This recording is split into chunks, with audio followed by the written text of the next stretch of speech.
My 2026 British Grand Prix driver ratings. Alright, driver ratings for the British Grand Prix. Let's go in this. Start with Cadillac. Perez. P14. I'm gonna give him a 5 out of 10. Cadillac had a much better race, but because of some retirement, Bottas P16, 4 out of 10. Yeah, it wasn't a great race from them, but it was solid. In at least both of them made the finish for the first time since I think the Miami Grand Prix, so it was excellent to see both of them finish the race. But yeah, Aston Martin, Alonso P18, Stroll P19. Oh wow, I forgot to even rate them. But yeah, um, I guess I give them a 4. Like, yeah, Aston's still obviously the slowest car by a long shot. Yeah, Alonso's lucky he won that Lego race. Oh my gosh.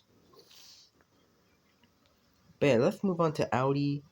Hulkenberg DNF 4 out of 10. Yeah, just still down on luck and reliability department. Bortoleto P8, 10 out of 10. Nice to score P8, especially for Audi. Did take a couple cars to DNF, but you gotta be in it to win it. And yeah, currently steering that ship right now when Hulkenberg has like all these maladies and stuff. So yeah, great result from him. Anyways, let's go on to Williams, where Sainz P12, Albon DNF. Sainz has a 6 out of 10, Albon 4 out of 10. Yes, Sainz did get a weird penalty. I'm still putting him P12. He still finished P12 in my eyes, but that was the best that Williams could have done. Honestly, they couldn't catch the other cars. If they were quicker, they could have potentially gotten a point. And yeah, Albon 4 out of 10 because that was just like, yeah, a lot one move, but also like a silly move. Like, obviously desperate to make up some positions. Yeah, it just didn't go right. Anyways, Behrman, P13, 6 out of 10. Ocon, P15, 4 out of 10. Once again, Behrman beating Ocon. Fortunately, Behrman not in the points at his home race. Actually, did he score here last year? I think he might have. And yeah, Ocon P15, once again, like, tough race for Esteban. Yeah, not really his fault, but yeah, just still pretty tough. Oh, racing both. They're both 6, 7. Anyway, both 10 out of 10. Yeah, this squad is really underrated. I don't want them to change it because it's working so well at the moment. And yeah, they're almost King Alpine. So yeah, really working at the current moment. And yeah, just a big chunk of points for them, especially. And yeah, really keen and interested to see where this lineup can go in the future. So yeah, of course, it just had to be both 10 out of 10s for them because of obviously outperforming the car. So yeah, raceables, please don't change the lineup. They probably won't have a choice but to. Unfortunately, like, I can't see them because Solov is doing so well. They kind of have to. Obviously, you can't do F2 again if you win. So they obviously have to kind of put Solov somewhere. So I'm afraid it's not really a choice that they have, just something that they really have to do. Anyways, on to Alpine, another team with double points, where we have Colapinto P9, Gasly P10, 10 out of 10 for Colapinto. Amazing drive. People didn't even talk about it. He came from 19th to 9th to beat Gasly. Gasly P10, 9 out of 10. Yeah, just slightly quieter race from Gasly, but I don't know how no one realized that Colapinto came from 19th to 10th. Yeah, probably a bit lucky and stuff, but you gotta be in there to win it. Like, luck is just a part of motorsport. Like, of course you're gonna be lucky sometimes. Like, it's not like they lifted his car and put him in P9. Still has to drive there, you know? But yeah, amazing result from both of them, actually. And let's just go into Red Bull Racing, where we had Max Verstappen with a DNF, 6 out of 10 for him. Good sprint race, but in the main race, whether it was his fault or not, he still crashed out. From what would have been a podium, had dropped P5, was good all weekend in my opinion. 8 out of 10. He beat Max in quality, which is not something that happens a lot. He wasn't going to beat Max in the race, but we know that he wouldn't have. But yeah, solid result for him. It's nice now that if Max was an issue, At least the second car could be there to score some points and pick up the pieces.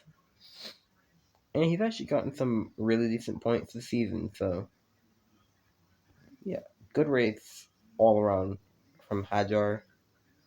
Verstappen, hopefully he can come back a bit better in Belgium. Alright, on to McLaren. We're Norris P4, 8 out of 10, Piastri P11, 5 out of 10. There was a sprint race in this. I'm not adding those results, but yeah, Norris did well in the sprint as well. So yeah, 8 out of 10 for Lando. I didn't expect that car to get to P4. Yes, some people had a DNF and stuff, but he was still like pretty quick all weekend, showing obviously good at his home race. Piastri P11, we still don't really know how he got that damage. We know he tangled with the racing bulls, but we still have not seen that footage. Well, I still haven't seen that footage up to now. And yeah, it was just an awful race, and yeah, I wasn't really able to do anything. I think I saw something that McLaren pitted him a lap too late because they didn't really know where the damage was. So yeah, unfortunately, another race with Piastri without points this season. He could have potentially. I don't know how he still didn't get points for everything that happened. But yeah, that's why he has that low score. But yeah, up to Ferrari now. P3 for Hamilton, 9 out of 10. Leclerc P1, 10 out of 10. Excellent race for both of them. Hamilton, yes, it was his fault. That's why he didn't get a 10 out of 10. It was technically his fault for that jump start, but still had amazing pace, made amazing overtakes, and only lost that P3 because the FIA messed up the thing. Because I don't think Ferrari did a bad call to not leave him out. Like, I think it was a good call. And yeah, Leclerc obviously won the race. Excellent for him to get back to winning race. Basically dominated the whole race. I did think Antonelli was going to get him, but he dominated basically the entire race, so he deserved it, definitely. And yeah, basically deserves to get the victory. So yeah, obvious 10 out of 10 for Leclerc because he really did nothing wrong in that. And yeah, anyways, let's go on to Mercedes. Antonelli P16, yes, technically where he was classified. I almost put it as the DNF, but 7 out of 10, and Russell P2, 9 out of 10. So Antonelli's getting a 7 out of 10 because it wasn't really his fault. It kind of was, but wasn't really. And also that championship mentality.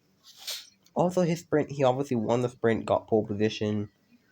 And yeah, things just went all wrong for him. Yes, he did lose out at the start. That's why he has a 7 out of 10. And Russell P2, I would put it as a 10 out of 10, but like, he still was down on his teammate, and Antonelli was going to beat him again. And he's lucky to not have finished P6 or something. So he was really lucky to get P2 in the end. Should have been a P3 technically.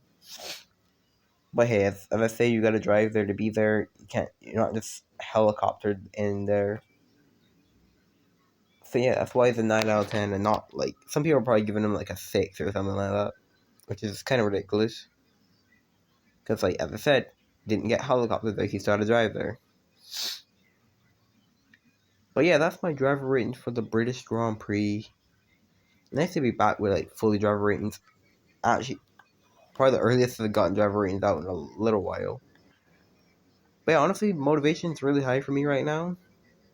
So I'm just like kind of like in the mood and the zone to just be like grinding videos. But yeah, hopefully you guys enjoyed, and I will see you guys later.